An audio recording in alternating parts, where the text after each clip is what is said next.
Hello, আসসালামু আলাইকুম। Rubel blogging এর পেজ থেকে সবাই কেমন আছেন? আমরা আজকে হবিগঞ্জের সোনারঘাট সাতচুরির উদ্দেশ্যে রওনা দিছি আমরা বন্ধুরা মিলে। সো এখানে আমার অনেক ফ্রেন্ড আছে, যদিও সবাই সাইকেল নিয়ে ব্যস্ত এবং সাইকেল চালানোর মধ্যে আমরা আছি। সো আমি যে ব্লগটা করবো এটা হচ্ছে হবিগঞ্জের সাতচুরি, হবিগঞ্জের সোনারঘাট সাতচুরি, ওইটা নিয়ে কিছু ব্লগ করবো এবং খুব সুন্দর একটা জায়গা। এখানে আপনারা সবাই জানেন যে সাতচুরিতে হাঁসের মাংসের একটা দোকান আছে। বিশেষ করে বাংলাদেশের যারা আছে সবাই কিন্তু এখানে আসে, ঘুরতে আসে। এবং এখানে যে রাজা হাঁসের মাংসের দোকান, ওই দোকানে কিন্তু অনেক কাস্টমার আসে। যদিও আমরা ওই দিন কিন্তু অনেক কাস্টমার ছিল।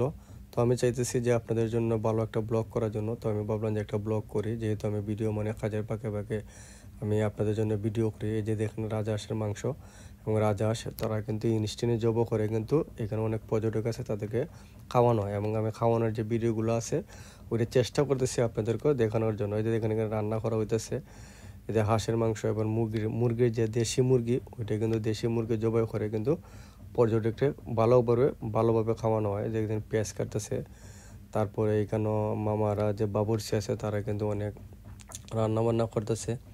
আর আমি কিন্তু এদিকে ভিডিও নিয়ে ব্যস্ত, ঠিক আছে। কারণ আমি যেহেতু ভিডিও বানাই, ভিডিওর মাধ্যমে আমি চেষ্টা করি আমার ভিডিও ভালো কিছু তুলে ধরার।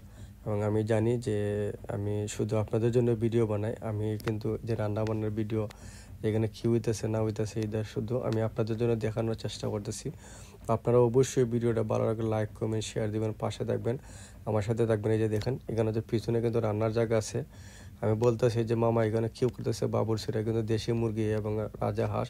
আপনারা যদি দোকানদারকে যেভাবে আপনারা বলবেন সেইভাবে কিন্তু রান্না করে খাওয়াবে, ঠিক আছে। এই দেখেন ওনার দোকানের পিছনে কিন্তু ওনারা ইনস্ট্যান্টলি কিন্তু বানাইতেছে, রান্না করে। এই যে দেখেন হাঁসের মাংস, এবং কি বলবো আমি আসলে বুঝতে পারতেছি না, এত ভালো খাবার।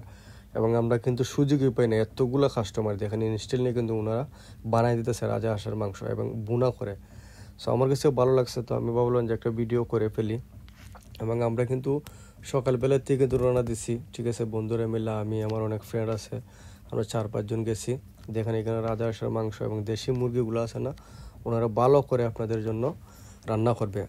আর এত পরিমাণ কাস্টমার, এখানে সিটি নাই দেখেন আপনারা। আমি কিন্তু পুরো ভিডিও করতেছি, যদিও কোনো কাস্টমার, কিন্তু আমরা কিন্তু প্রায় 1 ঘন্টা পরে কিন্তু দোকানদার যে উনিও বলছেন যে 1 ঘন্টা পরে আপনারা বসবেন। তারপরে কিন্তু আমরা একটুখান পরে কিন্তু দেখতেছি যে সিট খালি আসেনি, ঠিক আছে। এর আশেপাশে কিন্তু আমি ভিডিও করতেছি, কারণ যেহেতু কাস্টমার এবং কাস্টমারের যে চাহিদা দেখলাম যেখানে আশেপাশে, এবং আমার ফ্রেন্ডরা কিন্তু ওনারা কিন্তু ওয়েট করতেছে। আমি কিন্তু একটুখান পরে ভিডিও নিয়ে ব্যস্ত, কারণ আমার কথা হচ্ছে যেহেতু আমি ভিডিও বানাই, আমি শুধু আমার ভিউয়ার যারা আছে আমি চেষ্টা করি ভালো কিছু তুলে ধরার। হ্যাঁ, আমি আমার ফ্রেন্ড নিয়ে বাইরে কিন্তু আড্ডা দিচ্ছি। তো তারপরে কিন্তু প্রায় 5-10 মিনিট পরে কিন্তু ওনারা বলতেছে যে আমরা বসার জন্য, খাওয়ানোর জন্য। তারপর বাবুর্চি আসার পরে কিন্তু আমাদেরকে বসার যে একটা সুযোগ করে দিচ্ছে, নাইলে কিন্তু এখানে সিট নাই। এর ফাঁকে কিন্তু আমরা অনেক আড্ডা দিয়েছি। রতন কিন্তু একটু পরে দেখতেছে যে কোন সময় সিট খালি হইব, ঠিক আছে। রতন কিন্তু অপেক্ষা করছে। তো ভিডিওটা ভালো করে লাইক কমেন্ট শেয়ার দেবেন।